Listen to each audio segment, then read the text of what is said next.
Operating in the paint will certainly be a focal point in the national championship game. And when you look at the most points per game in the NCAA tournament, minimum of 2 games in this cycle, Terrace Reed, former Michigan Wolverine, current UConn Husky at over 15 points per game in the paint, leading the NCAA tournament. TKR from Purdue at 14 points per game, not too bad in his own right as well. But let's go back out to Dave and Rayfeld, continuing the conversation about the big men. Thanks, Anthony. As we count down to the national championship game, the Michigan Wolverines looking to join Indiana and Michigan State as the only schools to win multiple national championships when representing the Big Ten. Much of the focus will be on the interior in this game. Big men aplenty. Adai Mara has been fabulous for Michigan throughout this NCAA tournament. Merez Johnson, tremendous as well. Terrace Reed has been a force. I think you can make the argument he's been perhaps the most impactful big man in this tournament, including a 31-27 performance against Furman in round 1. Back with Rayfeld Davis. So let's dive into these big men a little bit, and let's start with Mara. I think one of the things that we've talked about a lot is if you really watch Michigan, as great as the Axel Lindenborg is, and again, he's Big Ten Player of the Year, and with good reason, Adai Mara really has become, in a lot of ways, the focal point just because he's such a challenge to deal with. He's incredibly skilled.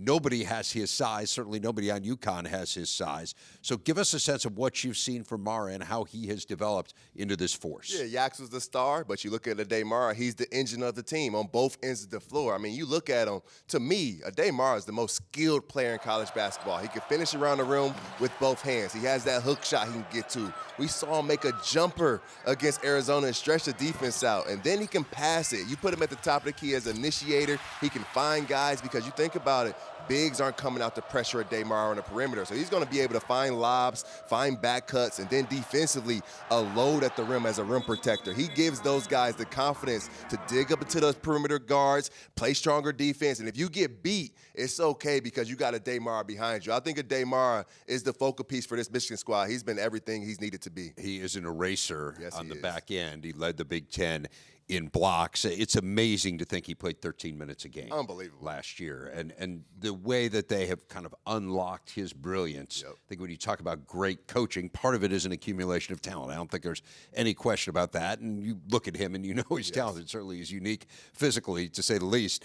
But, man, they have gotten the most out of him. It's a huge credit to Dusty May. Terrace Reed is an interesting story because he, of course, started his career at Michigan. He's been at UConn for 2 years, and this really has been his breakout season. He was a good player for the Huskies last year. He's become a great player for them. And I would make the argument, if you were looking at the first 4 games, like up until the Final Four, he may have been the most important player in this NCAA tournament. I mean, he's been that good for UConn. So what's the challenge here for dealing with Terrace Reed? The challenge is you have to keep him away from the basket. And you look at Terrace Reed, when they're running all of that excellent action from Braylon Mullins, it reminds me of Purdue a couple years ago. You think of Fletcher Lawyer running off 2-3 baseline cuts. It's all decoy. It's only to let Zach Edey get closer to the basket. And that's what Terrace Reed has done this tournament. He's been a dominant force on the glass. He's got to his spot on every time he needed to get to that little bucket. And then on the defensive end, he's been the force there, hedging on ball screens, clearing the glass. But when you look at Michigan,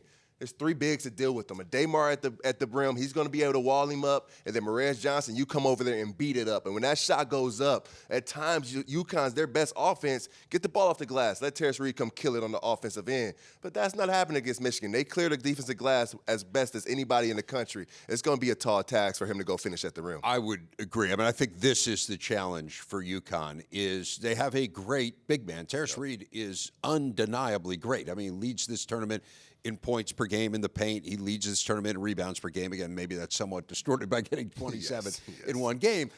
But I just think it's fair to point out that he is not all they have inside, but he is the bulk of what they have inside. And to your point, Michigan's got so much more. I mean, Axel Lindenberg was a 5 last year at UAB. We'll see how healthy he is. But Merez Johnson is the guy who I think if Mara and Reed somehow offset one another, Merez Johnson could be the guy who's the beneficiary. Merez Johnson is my key to the game. You look at Merez Johnson on the offensive end, Alice Caravan, he can do nothing with him. Alice Caravan, a great player, one of the better college players to come through, but he's too light in the pants. Merez Johnson is going to be able to get to his spot whenever he wants to. Merez Johnson is going to be able to crash offensive glass and get putbacks time after time. The only question for Merez that I have, and if he answers this question, he probably ends up a top 15 draft pick, is can he chase on the other end? Because he has the advantage offensively against Caravan, but UConn and Danny Hurley, they have the advantage on the other side. And if you get Caravan on all 4 or 5 screens, Merez is going to have to prove that he can do it. But if you can guard Caravan on that end of the floor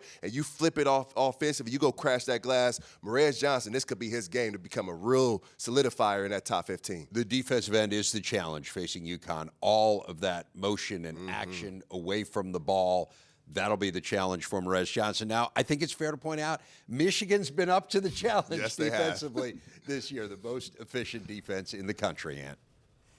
Appreciate you, Dave. Raphael, great stuff as always. And they were talking about the big men there, and so feel like, especially with you here at the desk, talking guard play, talking the backcourt, talking the ball handlers makes a lot of sense. And for UConn, the way that they didn't necessarily seem to feel a lot of pressure from that Illini defense. I would love to start on that end of things for Michigan, because defensively they've been as effective as any defense in the country. How can Michigan's backcourt go about trying to put pressure on the way UConn likes to operate offensively? Well, it's disrupting all that misdirection and staying connected and forcing them far out from the basket. You heard Raphael just talk about how Reed gets to his buckets. It's similar to Zach Edey. You're running guys off of pin downs, and because they're such great shooters, the big has to step out, hedge, do whatever it is, relax for a second, then Reed's able to root his man close to the basket and play that way, and that's how he's been so effective. So if you're Namari Burnett, Roddy Gale, Elliot Cadeau, whoever it is, you're staying attached,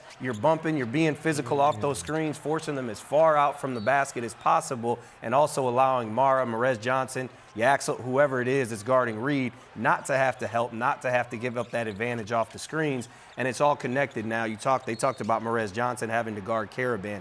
The beauty of Michigan's defense, we saw it in that game against Arizona. They can cross-match. They can put Merez Johnson potentially on Reed. They could, I'm not saying they're going to do this, but in theory they could put Adai Mara at times on Solo Ball, because Solo Ball only shoots 29% from 3. He shot 21 over his last 5.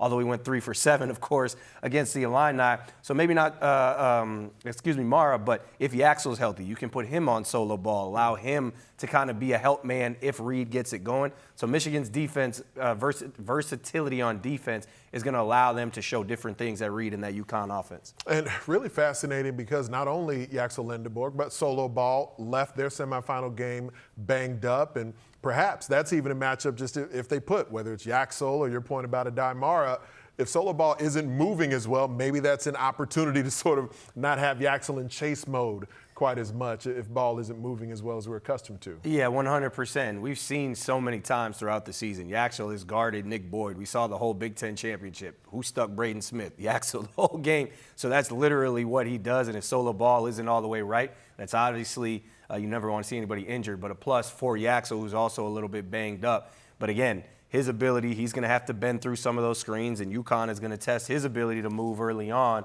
But him as a versatile defender is so important. We saw in the end line out of bounds against Arizona. They put Mara on the ball. They put Yaxel on one of the bigs and took him off the guard. So he needs to be healthy. If he's healthy, I just don't see a path for UConn. I'm being honest. They haven't scored over 75 points or 77 points this entire tournament except for against Furman.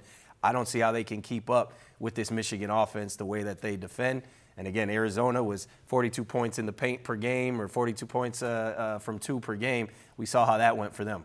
Real quick, would love to get your thoughts on Trey McKinney, because he's been so good as a youngster over the last few games, and his role had to increase when LJ Kaysen left the lineup. What stood out about him? Honestly, his poise. He's similar in ways to Keaton Wagler. Obviously different games, but his ability to just fit into this Michigan offense. He never presses. He never looks like he's doing too much. And when the ball comes his way from 3, it feels like a layup. That's how good he is. When he gets into that mid-range too, you can't speed him up because he's 6'5". He's going to see right over you. He's going to shoot over the top of you. He can put you on the block like that. And he is just he's probably the best offensive player from the guard position that Michigan has. Elliot Cadeau obviously is the engine and best passer, but Trey McKinney is a natural-born bucket. And when you get guys like that, especially young guys who are willing just to play their role and fit in, he could go for 25 if he wanted to, but he just fits right in, does what he's asked of, and he's been absolutely outstanding. We could tell immediately how deep Michigan was on the front line, but we've certainly seen, especially during this tournament run, how deep the Wolverines ended up showing in the backcourt, and Trey McKinney, a huge example of that.